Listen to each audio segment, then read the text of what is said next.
नमस्कार उद्यान साथी नर्सरू आपन देखुची बाली बेड्रे किसी कटिंग डाल पोता है।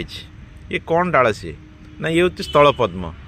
पूर्व वीडियो में देखी जो केमी चेर स्थल पद्म बाहर थिला तो डाल कटिंग डाल को आप देखी नी तो ये हूँ से कटिंग डाल देखु कौ मुटे निहाई पूरा गंठी तल को 45 एंगल कटाई।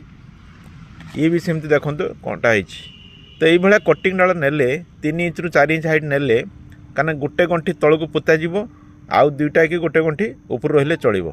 तो एमती बिना रूटिंग हॉर्मोन रे आपण एमती पोती देबे डायरेक्ट जमती पोतिली आपण पोती देबे।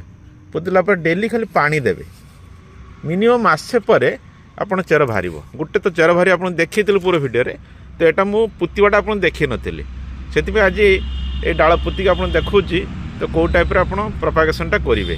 तो एमती डाल पोती चलतु।